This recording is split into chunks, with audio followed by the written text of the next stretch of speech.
Okay, hey guys, we are live. Hold on. I don't think I have my my setup the same way that I usually do. I should probably have my other screen have the chat on it. That way I'm not switching back and forth between my face and you guys, because I need to be vain and see myself. So let me get that set up real quick, and then we can jump into it. Shoot, where am I? Over here.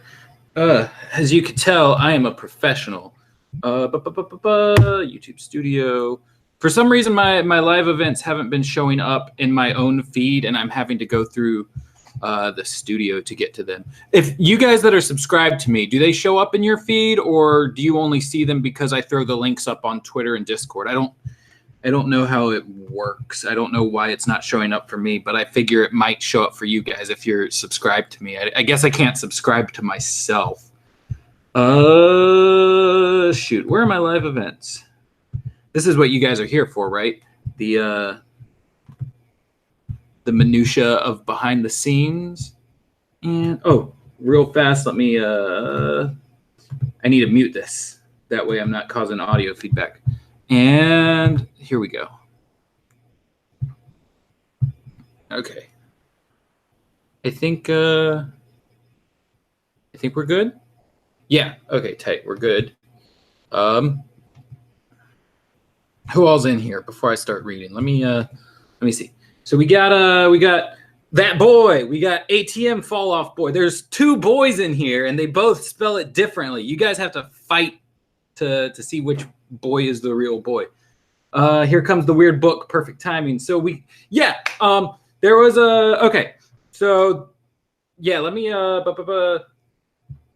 see. So the recap so far.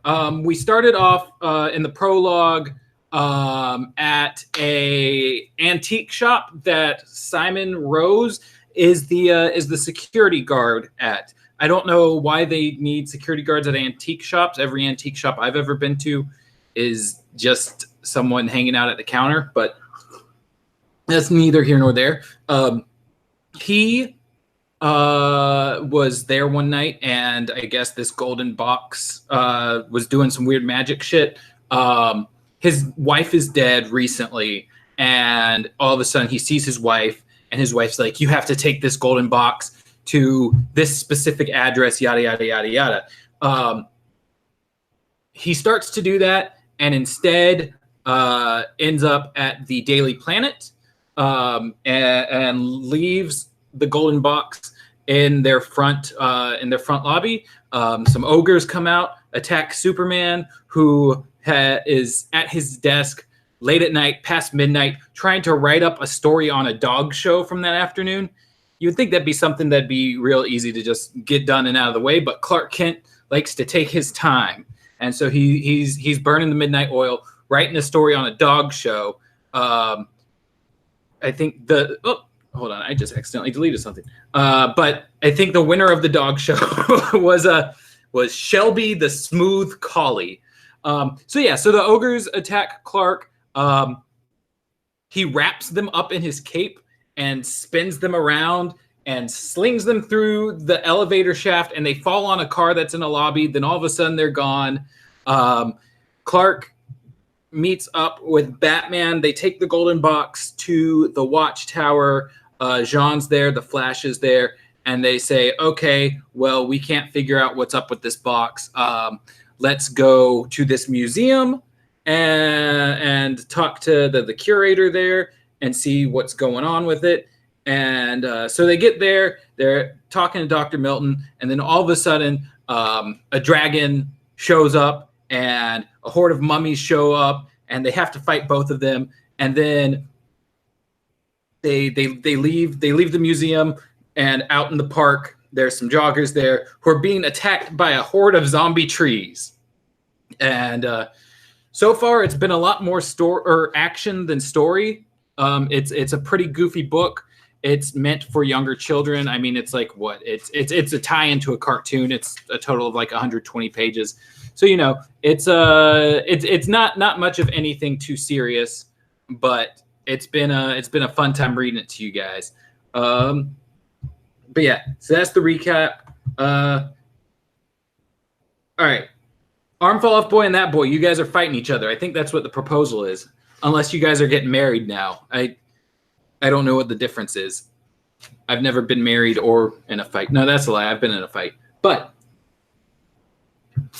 with the recap out of the way, I'm going to start chapter 5. Every couple pages, I will pop in, interact with you guys in the chat. So if you've got any questions, be sure to leave them there, or you guys can just talk amongst yourselves, whatever you feel like using the chat for. It's here for you guys. I'm here for you guys. We're just going to sit here, have fun. I'm going to read, take notes, talk to you guys. But chapter 5.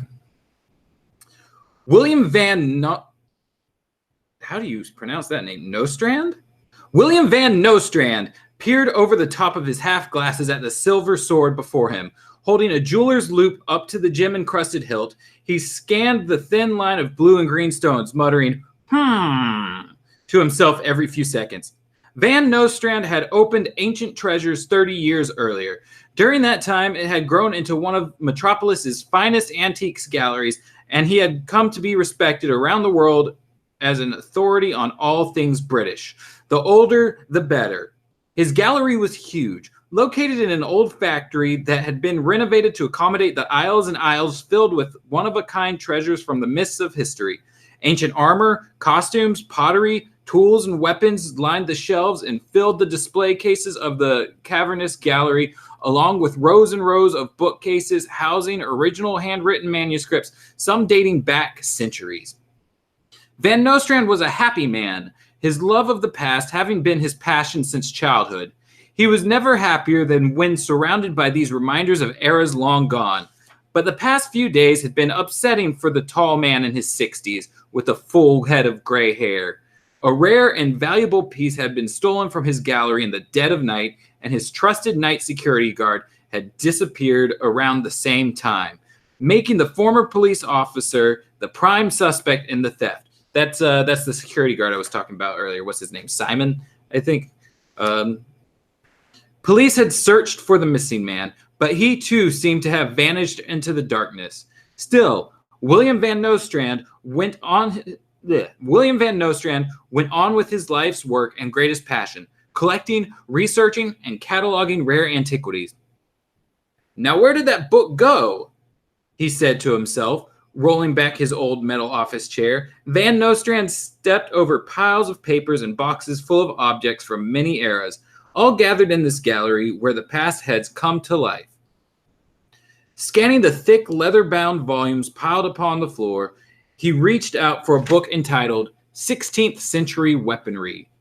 Sliding the musty tome from its place in a tall stack of books, the proprietor settled back into the squeaky chair and carefully opened the volume's yellowed pages. He was interrupted by the sound of the front door opening.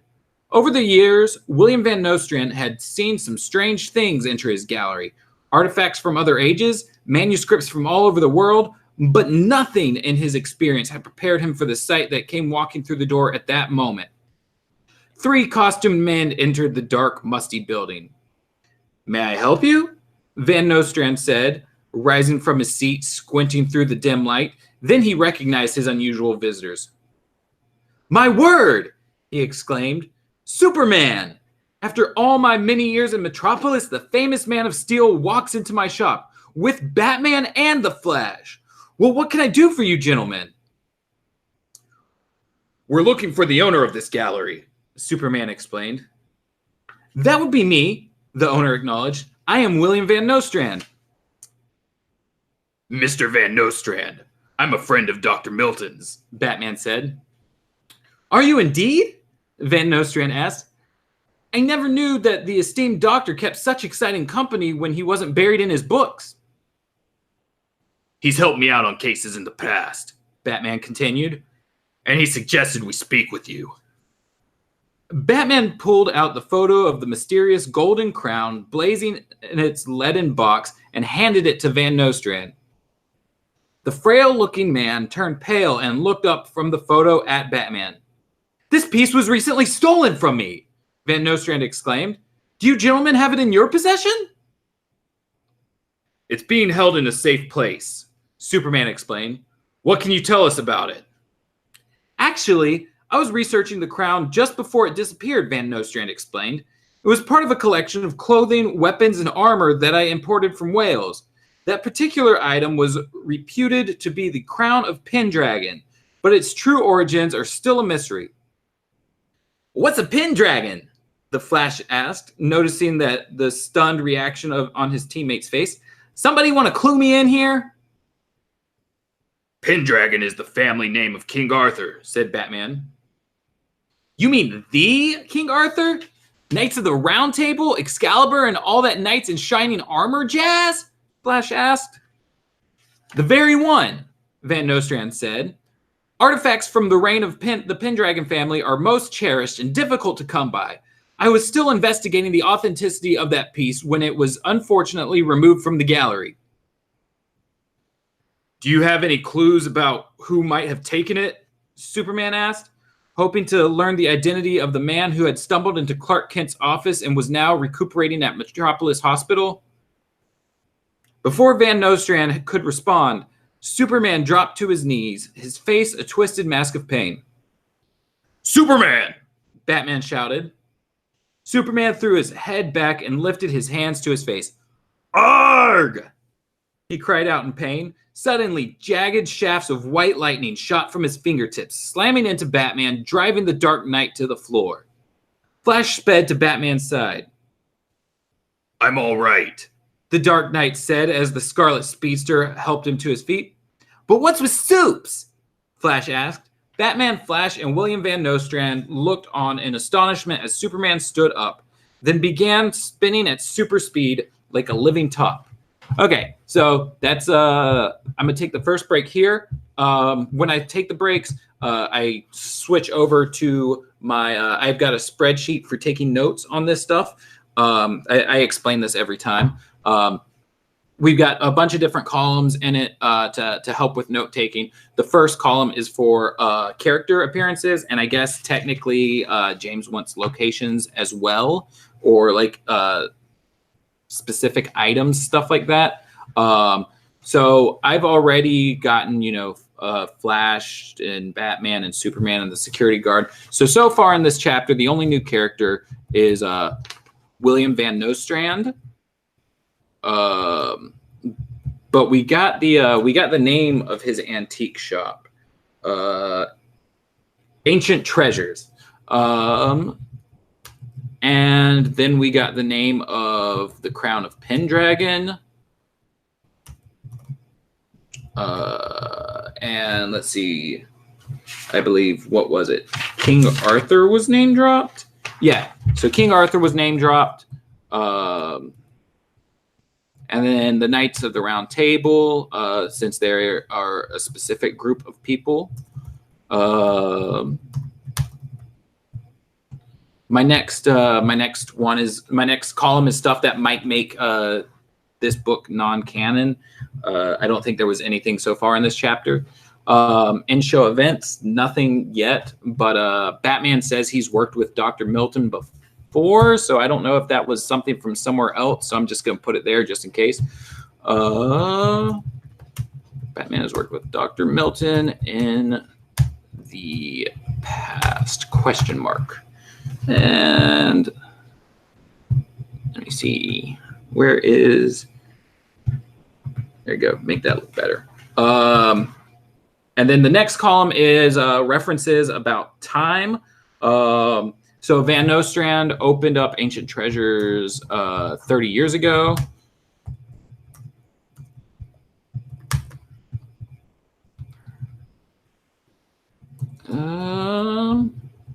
I think there was a mention of the 16th century. Was it the 16th century? Oh, where did that go?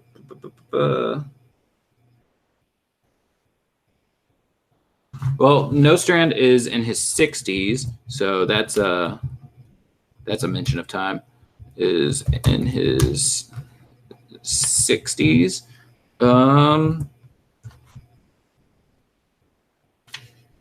Yeah, where was it? Yeah, 16th century weaponry. 16th century weaponry book. And then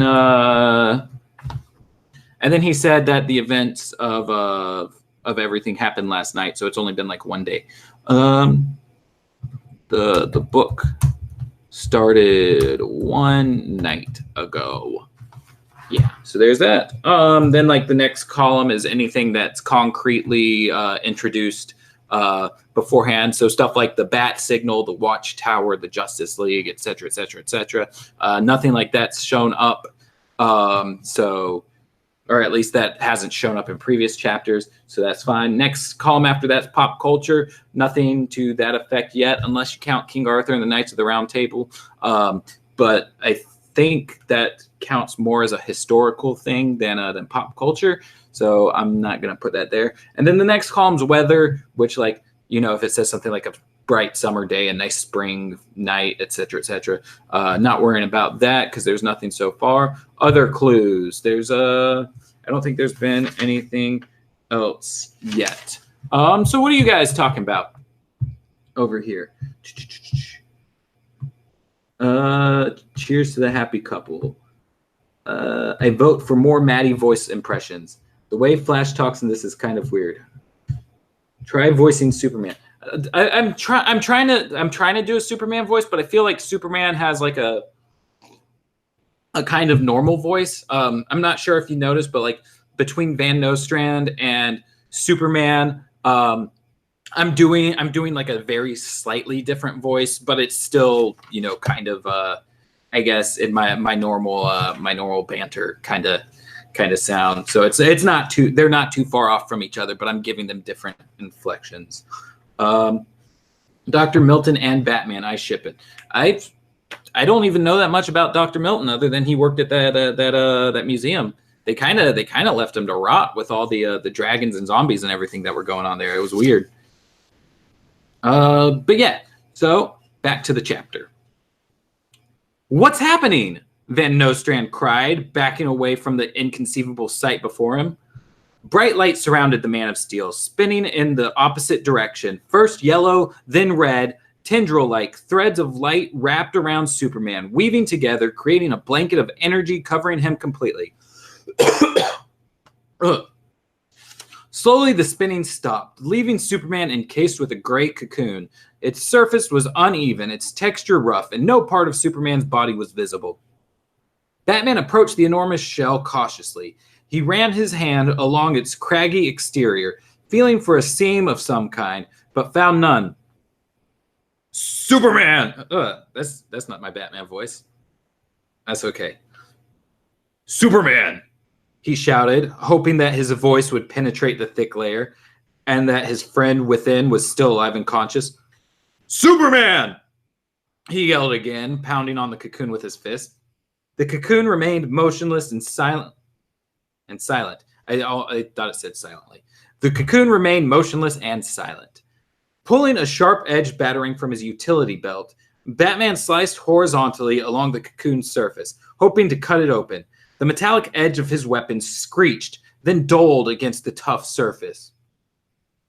Do you have any cutting tools? The Dark Knight asked William Van Nostrand. Why do they keep doing his full name? You could just do Van Nostrand. You could just do William.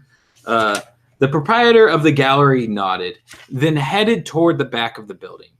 He returned a few minutes later with a canvas satchel, dropping the bag onto a work table with a dull clang. Van Nostrand pulled out a long, thin metal tool with an electrical cord attached at the bottom.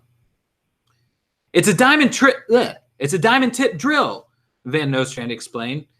It can cut through even the hardest material. Plugging in the drill, Van Nostrand revved up its spinning diamond tip, then pressed the tool against the cocoon. Sparks flew as the tip spun, its motors struggling to provide enough power. After a couple of minutes, he shut down the drill and looked on with dismay at the surface of the shell, which remained unembellished, as if no attempt to cut it open had been made. Van Nostrand next pulled out a welding torch. Hey, careful with that! Flash exclaimed. I know Superman's supposed to be invulnerable, but we don't know what might be happening to him inside that wrapping. This tool has great precision, Van Nostrand explained, slipping on his welder's mask to protect his eyes and firing up the thin blue flame. Shield your eyes. A thin beam of searing heat blasted the cocoon's surface, moving across the tall gray shell. When Van Nostrand shut down the torch, the surface again looked untouched.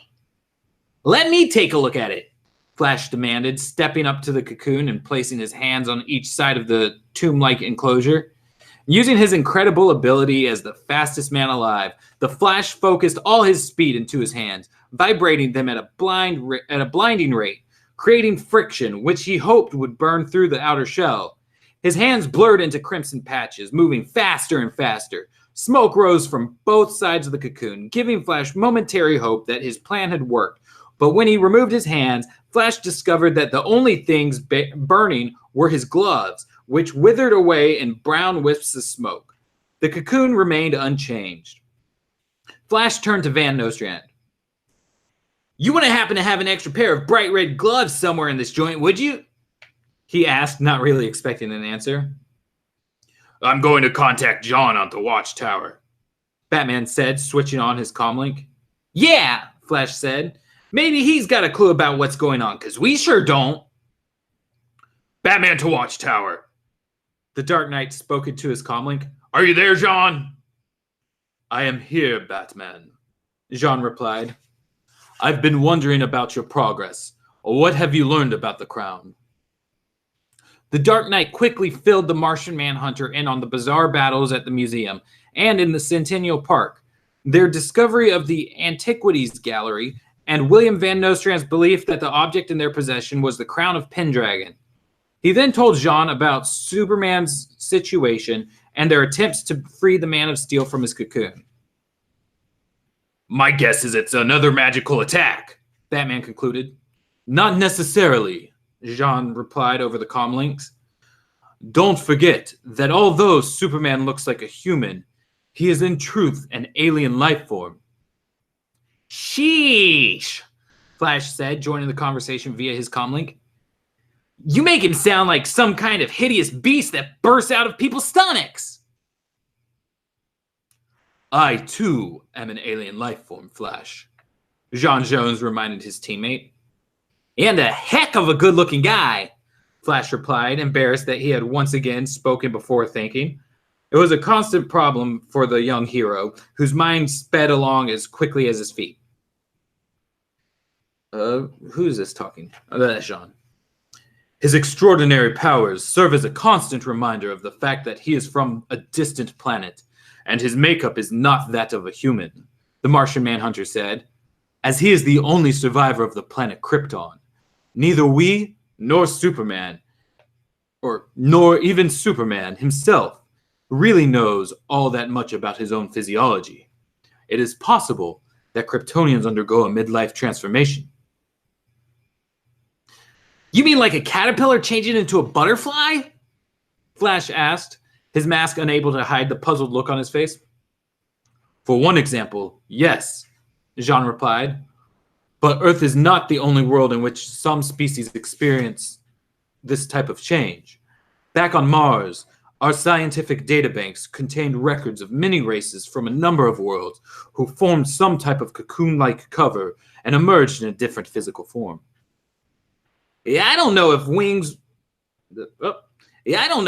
would be a good look for Supes, Flash said. No offense to Hawk Girl. So what now? Batman asked. Since we really don't know what it is we are dealing with, Jean began, I feel that it's too dangerous to disturb the cocoon or try to move Superman to another location. I believe we'll just have to wait and see what develops. I was afraid, Batman said in a tight voice. You were going to say that. Okay, so that's the end of chapter 5. Not a lot more there as far as notes go. We did get Flash is young, but that's kind of relative. Superman is seemingly, I guess, midlife, according to Jean. Although Superman is an alien, so what is midlife? I don't know. I'm not sure if Jean even knows. So maybe he's guessing, but I'll put it down anyway. There was a mention of Hawk Girl. Not Hack Girl. There was a mention of Hawk Girl. And I think there was they named the park that they were at earlier. What was it?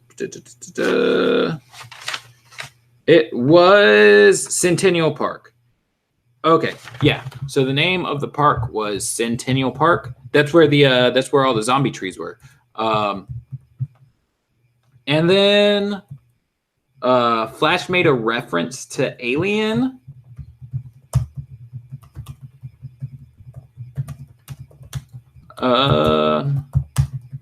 It wasn't by name, but the popping out of the chest was totally a reference to the Alien film series.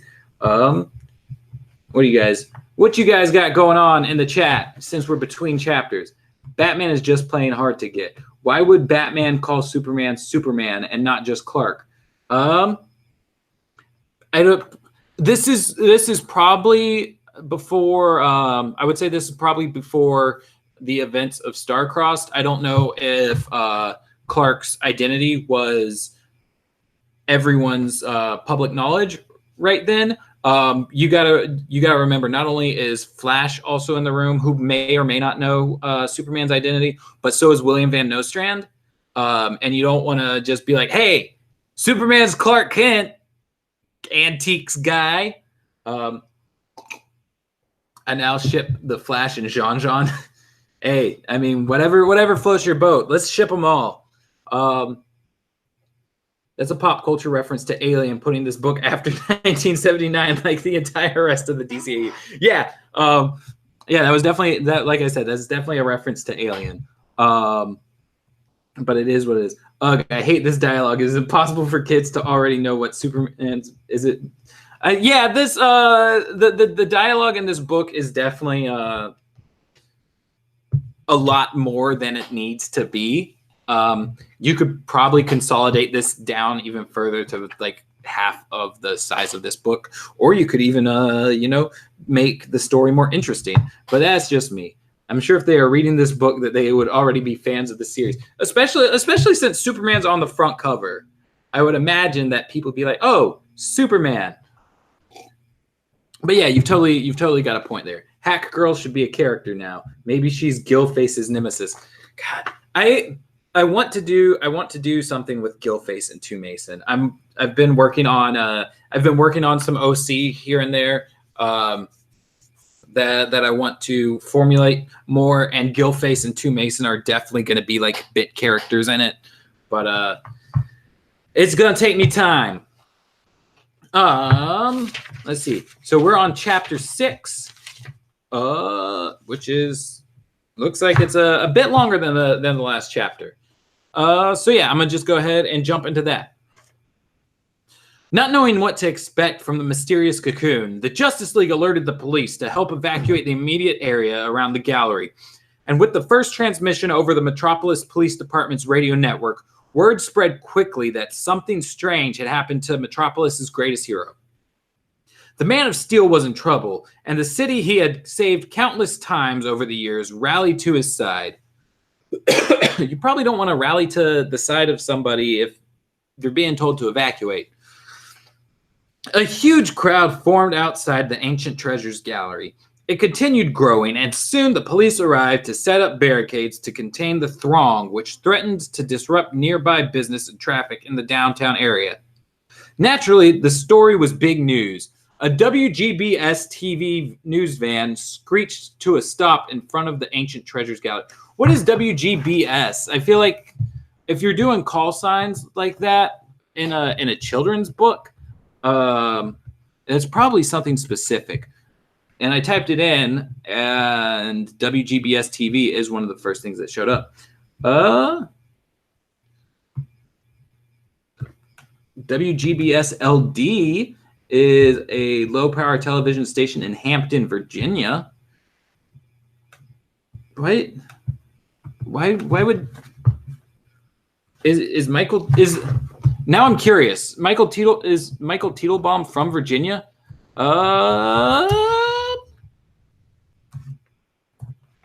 Let's see. What do we know?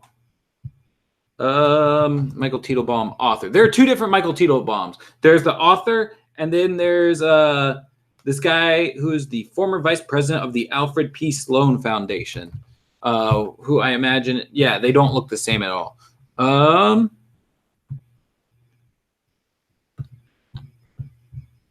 Let's see. He's from Brooklyn, New York, so I don't know why he's calling out a Virginia news station at all. But that's neither here nor there, I guess. A WGBS TV news van screeched to a stop in front of the Ancient Treasures Gallery. Leaping from the van, even before it had finished moving, a young reporter wearing an open leather jacket over a white T-shirt hurried toward the police barricade, followed closely by his cameraman. Clutching a microphone in his left hand, the reporter flashed his press credentials at a Metropolis police officer with his right, then signaled for the cameraman to follow. The two made their way through the crowd. When they reached the front door of the gallery, a second officer waved them inside, where they were met by a startling sight. "Wow!" the reporter exclaimed at the vision of a 7-foot-tall gray cocoon balanced motionless among the rows of ancient artifacts. "And Superman is supposed to be inside that thing?" "That's what came into the station," the cameraman replied, switching on his handheld video camera and focusing on the bizarre object before them. The reporter ran a hand through his mop of thick, dark hair in a repetitive but useless ritual to fix himself up before going on the air. His hair flopped back down into its usual position on his forehead.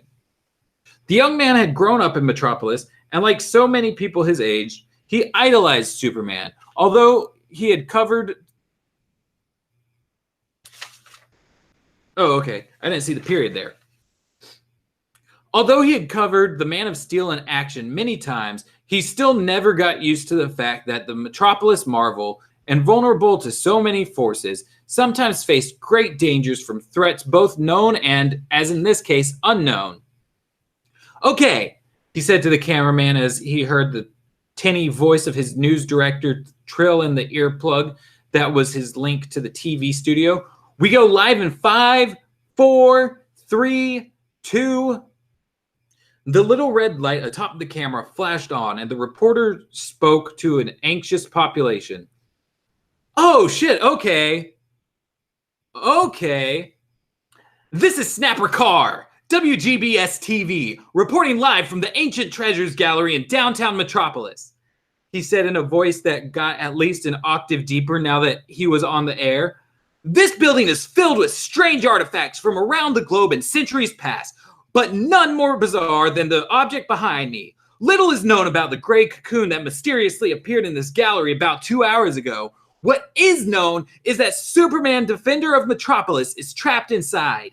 Details are sketchy, but apparently some manner of energy force shot from the Man of Steel's fingers, then wove this unbreakable tapestry of terror, encasing Superman within. The Justice League have tried every method at their disposal to break the cocoon, but have been met with failure. We'll try to speak with them in a moment. Right now, I'm with the gallery's proprietor, Mr. William Van Nostrand." The cameraman zoomed out a bit to include William Van Nostrand in his view.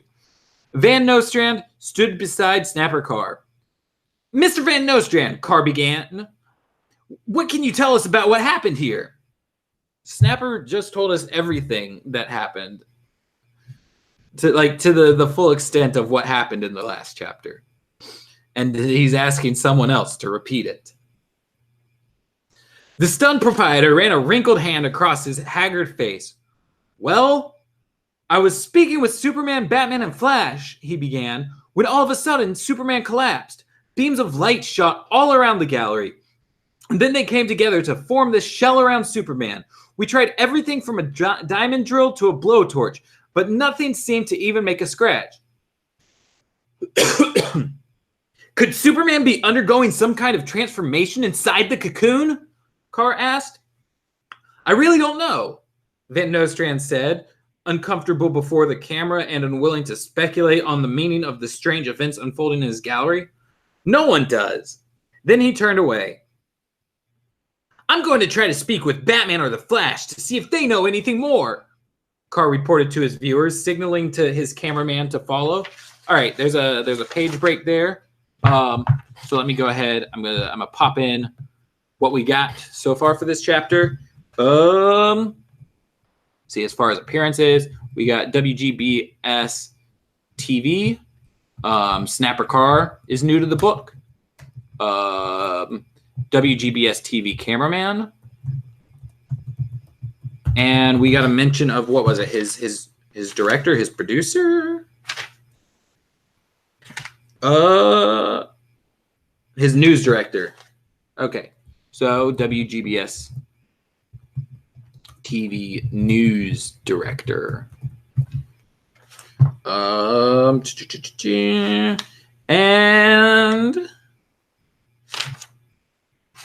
Snapper Carr is said to be young. So I don't know how young that is, but young.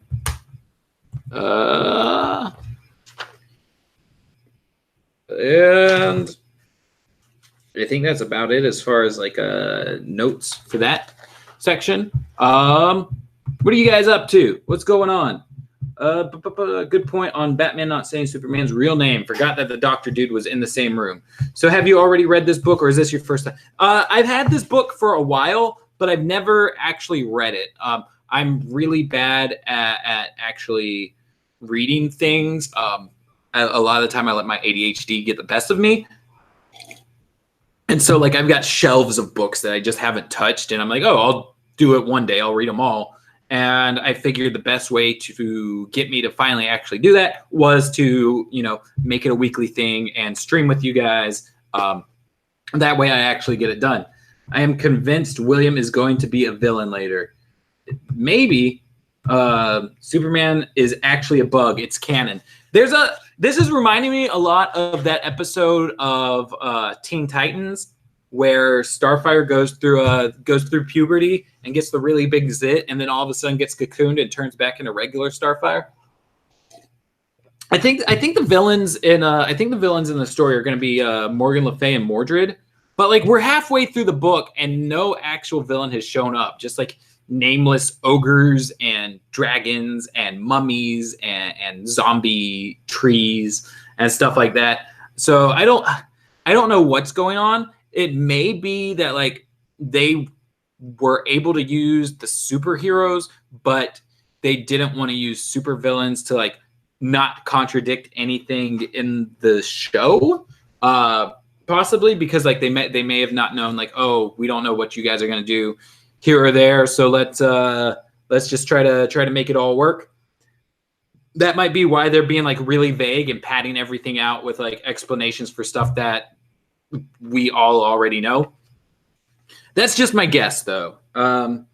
It's very possible that that Morgan Le Fay and Mordred show up. Yep. Okay. I just spoiled myself. They show up. I don't know how much further into the book, but I just saw their names flipping through. So yeah, back to it.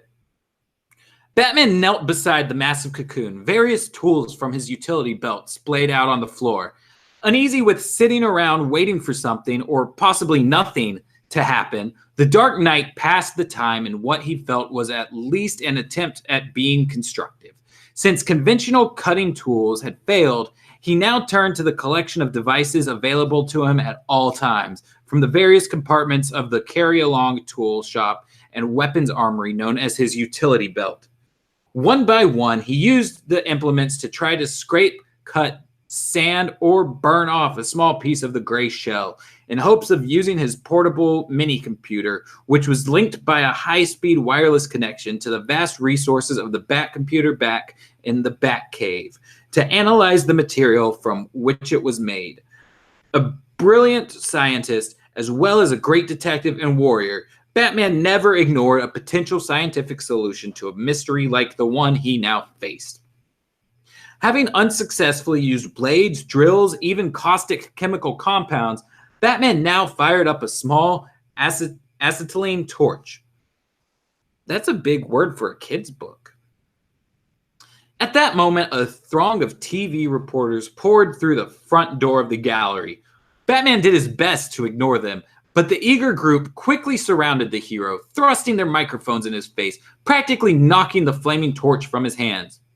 "Batman!" one reporter shouted. "Cat Grant, the news at 6. What can you tell?" "Batman!" a second journalist interrupted the first. "Is it true that the aliens were spotted in the neighborhood shortly before Superman was captured by the killer Cocoon?" "Is it possible the aliens were working for Lex Luthor?" backed another. "What exactly are you trying to—" From the corner of his eye, Batman caught a red streak moving between him and the gaggle of reporters. The Flash, knowing how much Batman hated talking to the media, moved up and down the line of reporters, forming a one-man wall between them and his Justice League partner. "Batman's busy," Flash announced, unveiling his irresistible media-friendly smile for the cameras. Yeah, and it's not a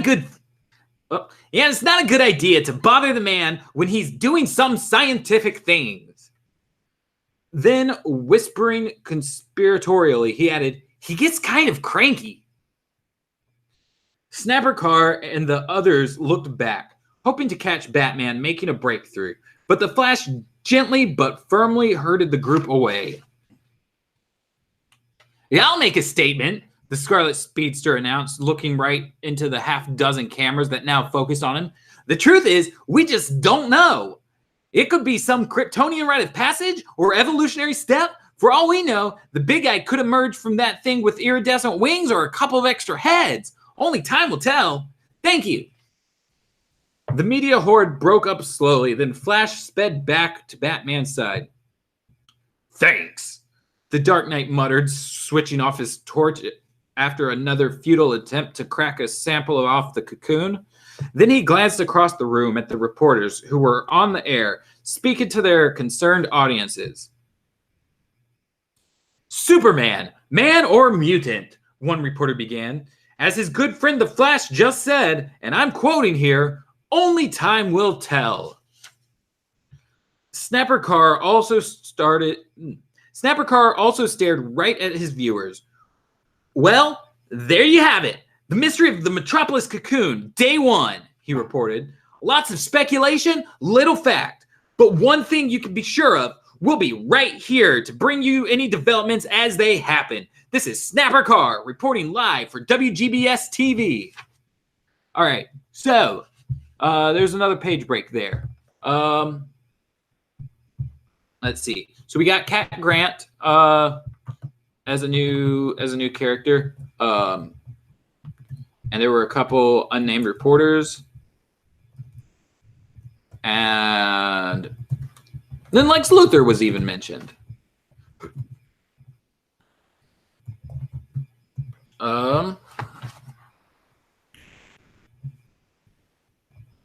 And let's see. Oh, news at 6. The good old Cat Grant's news program. News at 6. Let's see. As far as in-show events, Lex Luthor is suggested to be behind this. So maybe it's before he got his presidential pardon in a better world.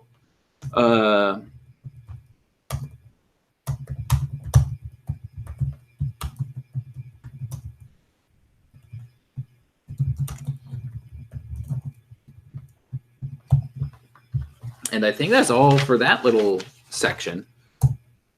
What do you guys got going on? What are y'all talking about? Did everyone else leave? It says there are 6 of y'all here. And yet, Crazy Duplicate's the only one in the chat. What are you guys doing? Oh,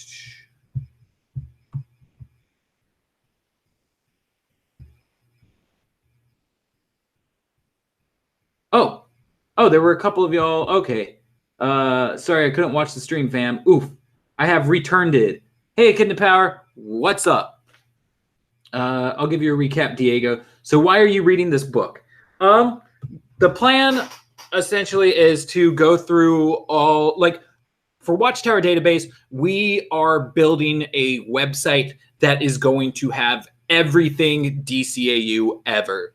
And we want it's going to be like an encyclopedia of sorts. So it's kind of going to be like the DCAU wiki, but it's going to be thorough. It's going to be, regardless of if it's canon or not, we'll have it there. That way, like, people can go through all of it. And part of figuring out what is canon and what isn't canon is going to include reading all of these child books. And, being able to have, like, what the characters, like, showed up in which books and all that. It's a huge undertaking. And so that's why I'm reading this book right now for the most part. But eventually, like, we'll also do videos on these books, will it canons, timelines, stuff like that, even though they're not, like, that big of a deal. Either way, I don't know how we will make those videos too entertaining, but we're gonna figure it out. Maddie's reading the book for future videos, I believe. Yes, yeah, you answered it for me. So future videos and the online encyclopedia, and to go through a giant shelf of books he's never read. Anyway, random guard is in a museum, forced blah blah blah. Ogres attack, investigate crown, and then Superman puts on the crown, gets formed into cocoon. I find it weird. I am the only one still talking. I'm here. Hello there. I'm still here. I'm glad we're all here. Do you have all the other Justice League Children books? I've got 3 out of, I think, 9. I'm planning on, as this progresses, buying the books. But I'm doing this at a slow enough pace that I'm not going to get caught up with everything, like all the stuff that I own, before I'm able to go buy the next one. And even then, like, if I'm short on books and don't have the next one in my possession to read, I live, like, literally right next door to a library, and I don't know if they have the other ones from this specific series, but I do know that the Seattle library system does have, like, the newer capstone books that have been coming out in the past couple years that at least use the DCAU style. Some of the writers try to make them in continuity. Some of them don't really care that much. But so I can go through those as well if I don't have, the next book ordered in my possession before then. According to Amazon, there's 10. Okay, yeah, I thought there was only 9, but I guess 10 makes sense. I know there's Golden Opportunity. There's a Secret Origins one. There's War Wings. There's Red something or other. I think I don't know. There's definitely a lot of them, and I'm hoping that the others are going to be more exciting than this one. I may break it up a little bit and not go to the next Justice League book after this, but go to, like, I've got Mystery of the Batwoman. I've got Sub-Zero. Like, I've got a lot of different DCAU inspired or adapted books. According to someone on Discord, the book you're reading is really rare. It might be. Is it? I'm curious now. I googled the book name earlier, and it's funny because I'm on the first page of the Google results. So it might be hard to find, but it also looks like not a lot of people are looking for it for me to be, front page of everything. And I've only been doing this for a couple weeks. On Amazon, it goes for, you can get it for $2 on Amazon. There are 40 used copies of it right now on Amazon, starting at $1.99.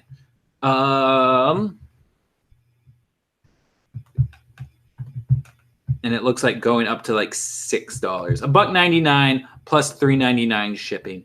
$5.99 with free shipping. $7.58. Yeah, so I mean, there's plenty of stock on it.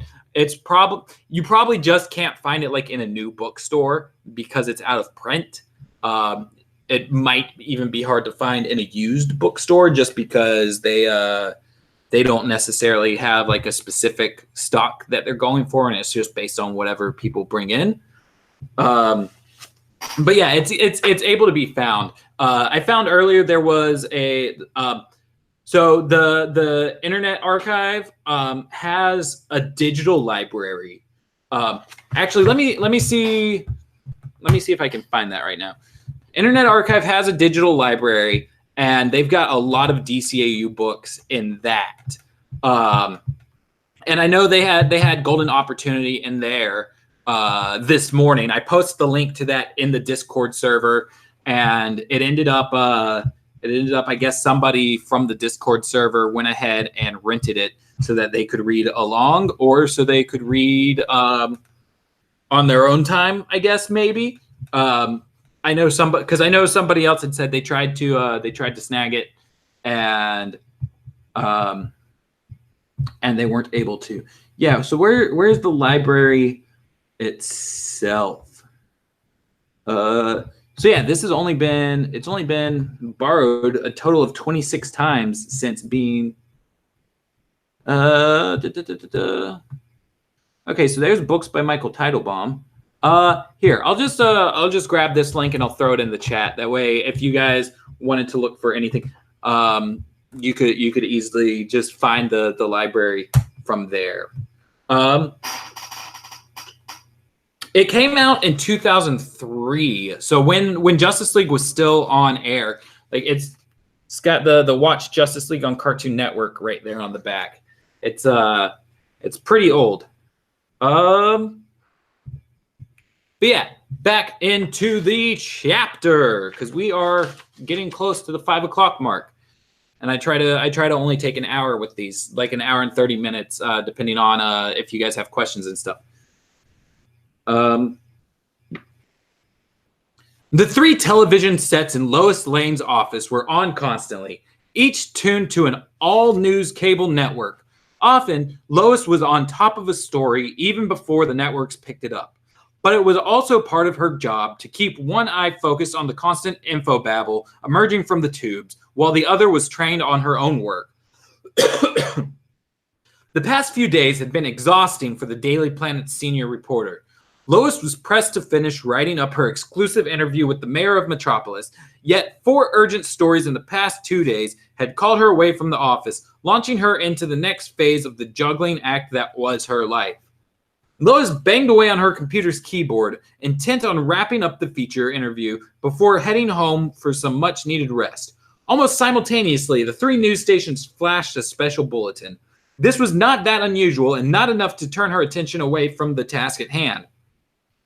Over the years, she had developed the ability to write while she listened into the TV. Her finely honed news filter set to pick up keywords that signaled to her that it was time to pay closer attention. One such word blared from all 3 sets within seconds of each other. Superman. Instinctively saving her work, Lois turned from her computer, grabbing the remote and raising the volume on the first TV. Details of the incident at Ancient Treasures poured from the speaker. Any mention of the Man of Steel was enough to get her attention. But this time, he was in trouble, and her deep feelings for the Metropolis Marvel propelled her into action. Grabbing her notebook computer, Lois bolted from her office, rushing from the Daily Planet building and into a cab. As the taxi sped toward the gallery, a feeling of dread overcame Lois. She cared greatly for the Man of Steel. Loved him, in fact. Although his life as a superhero made romance difficult at best. Pressing the speed dial on her cell phone, Lois called Jimmy Olsen, the planet's young photographer, and told him to meet her at the gallery now. The cab screeched to a stop in front of Ancient Treasures, and Lois dashed from the back seat. Flashing her press credentials, she hurried into the gallery. Spotting Batman, she walked briskly toward him. "Batman!" Lois called out, booting up her computer. "Lois Lane, Daily Planet!" She realized that Batman knew who she was. In fact, years earlier, she had shared a romantic entanglement with the Dark Knight in his identity of Bruce Wayne. But Lois felt uncomfortable using her personal relationship with Batman as an excuse to approach the intensely private and media-shy Dark Knight with any informality. Batman, because of his history with Lois and his awareness of Superman's deep feelings for her, was more than happy to allow the longtime professional journalist to set the tone of all their conversations. "Lois," Batman said, nodding. He then proceeded to fill her in on the events leading up to the formation of the cocoon as she typed furiously. As they spoke, Jimmy Olsen arrived, rushing to Lois's side. "What kept you, Jimmy?" she asked. I don't have a very good Lois voice. If it's not blatantly obvious, I'm not a girl. So that is what it is. The red-headed youth was already snapping a lens into the body of his camera as he replied, "Just a little high-rise fire and Baker line, Miss Lane." He raised the camera to his eye and got to work capturing the cocoon. The gallery and the general pandemonium on film. "So, nothing's been able to break through the shell?" she asked, turning back to her interview with Batman. The Dark Knight shook his head. "I can't even chip off a small sample to analyze." Ow. A Batman voice hurts. Lois Lane's instincts told her that Batman was holding something back, but she knew better than to press the guarded hero as she swiftly wrote up her notes, hoping to get the story into that day's edition of The Planet. Her concern for Superman grew. What if this time... Hey, buddy, what's going on? Hold on, my cat wants to come hang out. Hey. Oh. Hey. Are you going to come hang out, or are you chilling on that? Okay. All right. My cat came over to hang out, but he's sitting on the seat across the table from me. That's all right. Where was I? Oh, yeah.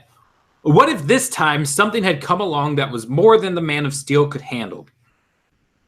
Pushing those thoughts from her mind, she turned to her photographer. "Jimmy," she called out, "go get that film processed while I write this up. I'll email the story in, but I want to stay here in case anything happens."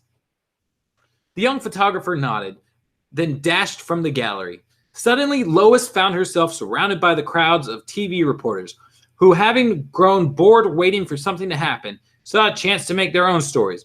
Microphones were shoved in her face and questions began flying. "Miss Lane, is it true that you're Superman's girlfriend? Did he send you a note of some kind before the cocoon got him? Any plans for a romantic getaway with the Man of Steel once this harrowing ordeal is over?" Oh, you want to come hang out now? Come on. Here you go, guys. This is Archer. He doesn't understand what's going on. He just wants to sit on my lap. And I'm going to allow it.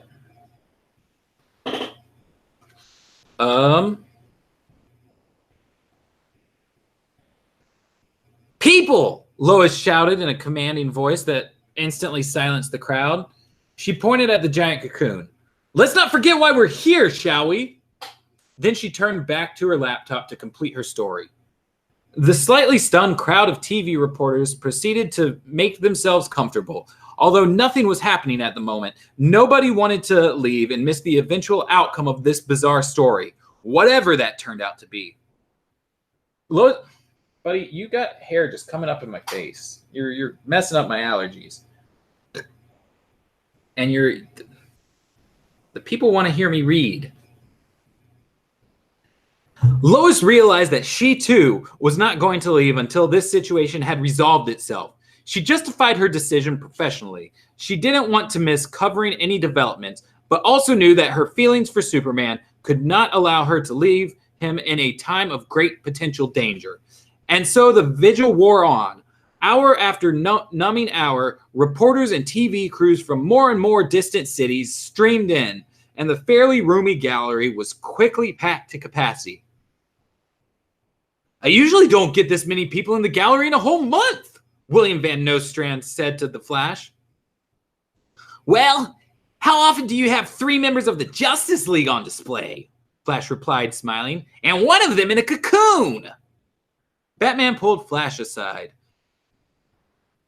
"I've got to take care of a few things, but I'll be back soon," the Dark Knight announced. "Contact me on the comlink if anything happens." "What's the matter?" Flash asked. "Leave the oven on in the Batcave?" Without a word, Batman slipped from the gallery. Okay, so there's a page break there. The chapter is almost done, but let me go ahead and get the notes on that since this boy is up here trying to take my attention from you guys. We got Jimmy Olsen is new to the book. I don't believe he was mentioned before. Lois Lane was in the chapter where Superman was writing up the dog story, so that's A-okay. Let's see. So we got, as far as in-show events, we got reference to World's Finest. Or I guess I should say exactly what the reference was. Lois dating Batman, and then World's Finest. And then let's see. Jimmy Olsen is still young. Everyone's young in this book. The Flash, Snapper, Jimmy, all just a bunch of youngins. And then let's see. And then we were told World's Finest was a couple of years ago. Oh, you can't just be pushing the light around, buddy. You're gonna knock it off the table. What you guys got going on in the chat? Hal Jones reviews of these books on Amazon are really cute. For No Man is an Island. If you want a book with a fight that ends due to some great strategy, get In Darkest Night. This one uses an obvious strategy that really wouldn't work. And even if it did work, the enemy still wouldn't be down for the count. But I'm a collector of this series, so I'm still glad I got this book. And for Darkest Night, this book has an excellent story in it. Green Lantern must get through robots, then come up with an evil plan to rid a struggling world from the tyrant Evil Star. And it was an excellent plan, too. If a book has an excellent plan, it deserves a 10 out of 10. I could agree with that. Excellent planning usually leads to excellent stories. Dude's been missing for days. Which dude's been missing? Sneeze with legs. Yes, I am allergic to cats, and we have 2 of them, and it is difficult not to just constantly have an itchy nose. Will Super Friends canon? I wish. Freakazoid will it canon?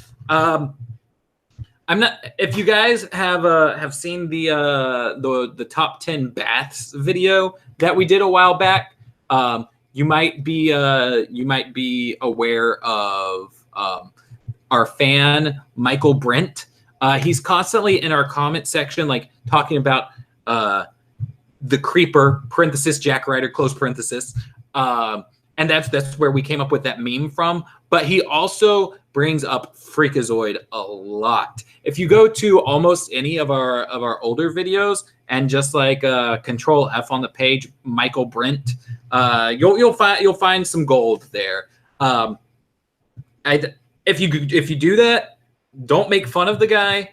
I'm sure he might have I don't know. I feel like there are some commenters speak pretty broken, and I don't know if it's like a learning disability or if it's like English might not be their first language. So if you go look the guy up, don't make fun of him for any reason. He's a swell guy.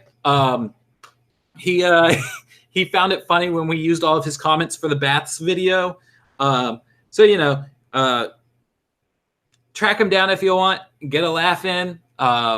And tell him to have a good day or something. How the hell did Lois not figure out Superman was Clark by now? Because Clark hasn't been missing for days. It's been 1 day. William Van Nostrand said everything happened the night before. So last she saw him was at midnight-ish, like whenever she was leaving the office.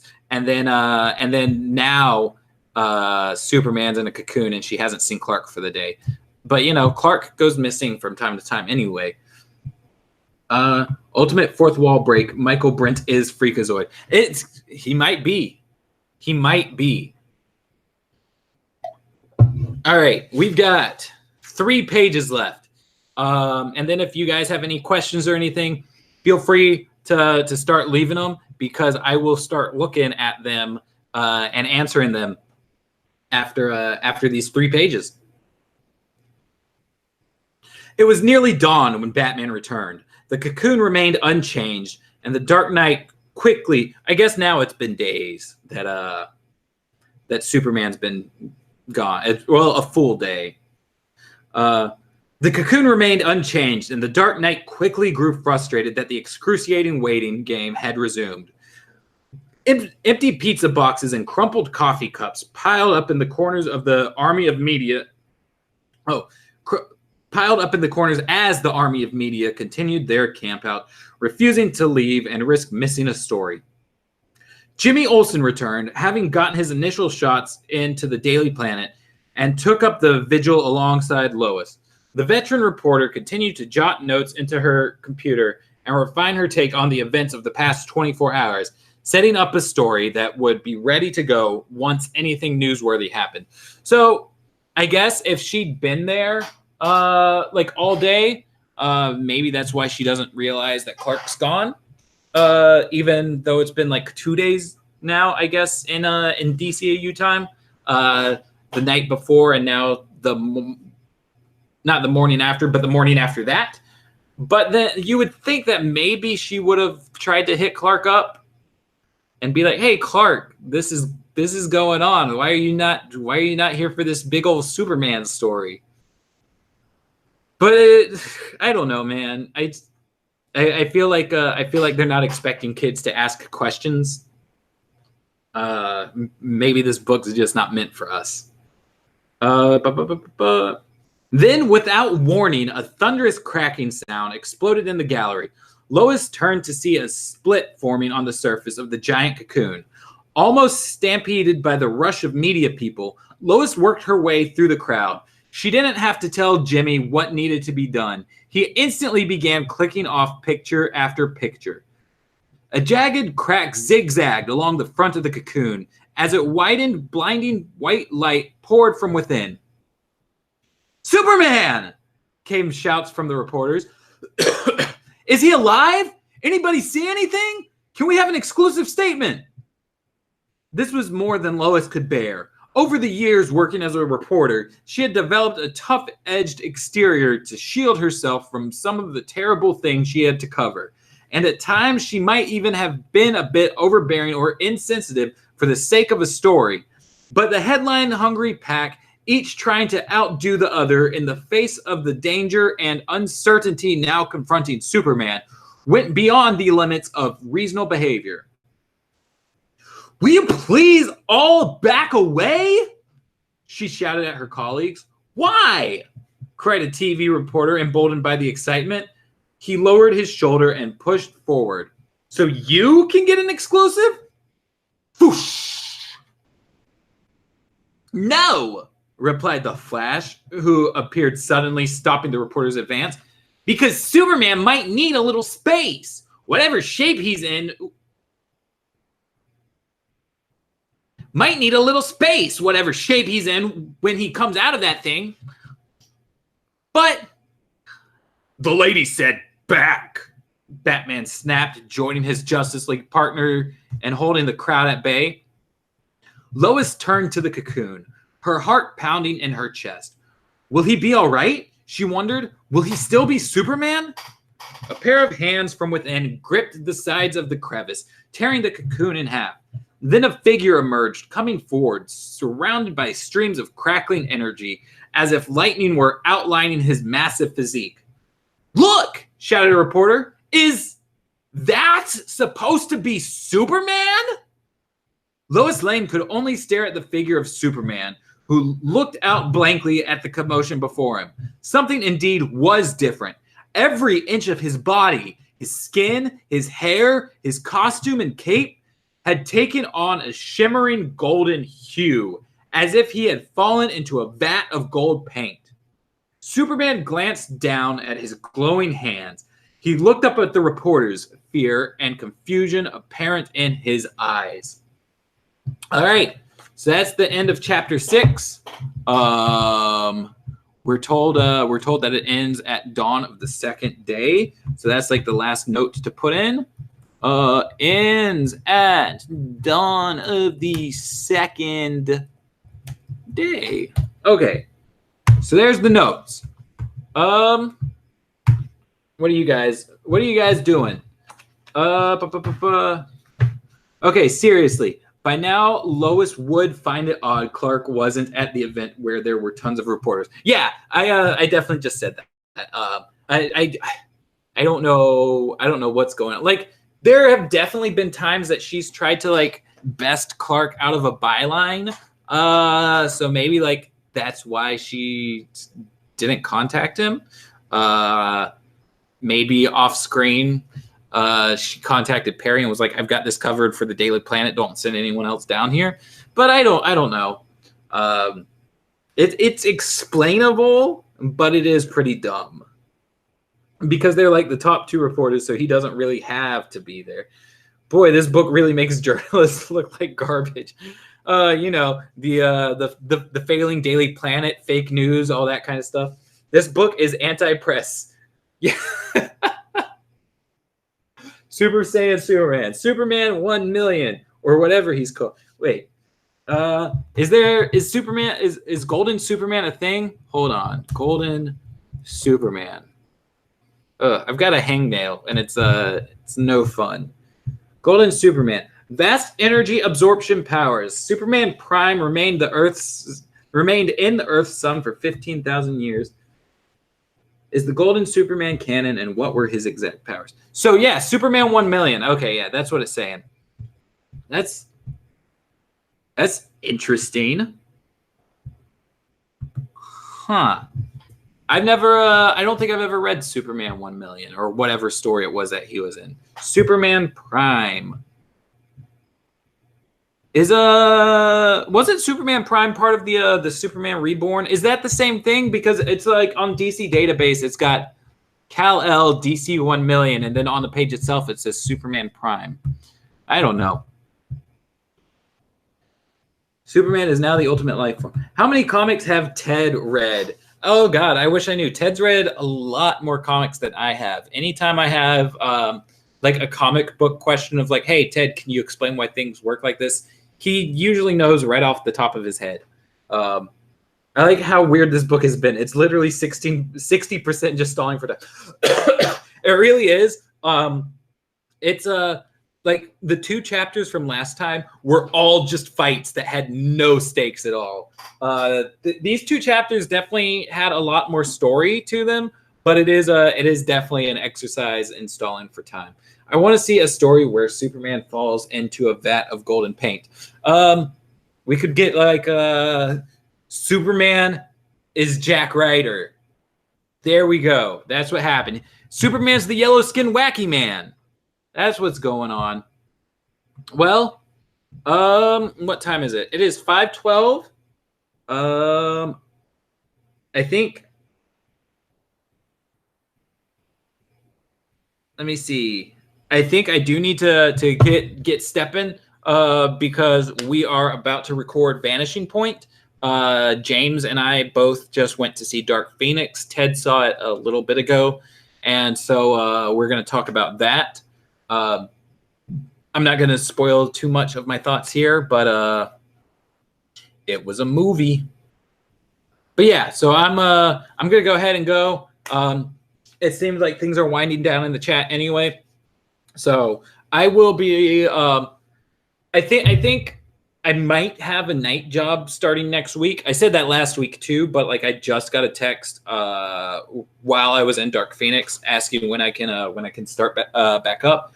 So I don't know if the next one of these will be next Wednesday per se, but I will. I'll see what's going on, and I will update on either. I'll update on either Twitter or Discord or both. I might even, if I need to update, I'll put something here.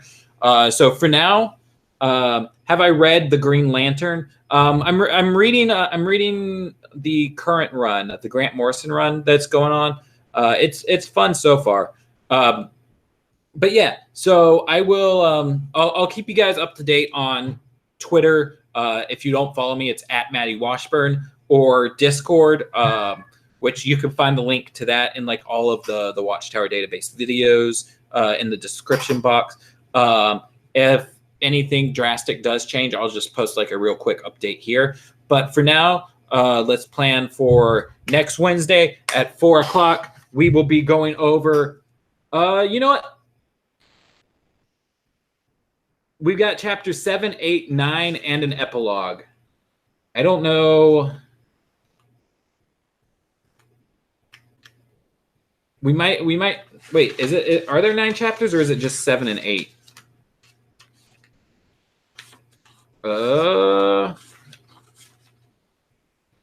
Okay, yeah, so there's 7, 8, 9, and an epilogue. We might go over all of it. Then because the epilogue is going to be short, and so it's not going to be a lot to do on the week after. But we'll see. We'll see how things are going, what my schedule is, all of that. I might even because I'm thinking about doing these twice a week now if I can. So we might just do the next one on Saturday. Because I don't have my night class not my night class, but my Saturday class anymore. So we might do it on Saturday and just speed through the rest of the book, get it done, and start the next book whenever I figure out what my schedule is. But like I said, I'll keep you guys updated. Twitter, Discord, here, you know. But yeah, so that's it. Do I drink tea with milk and sugar? I used to drink tea with milk.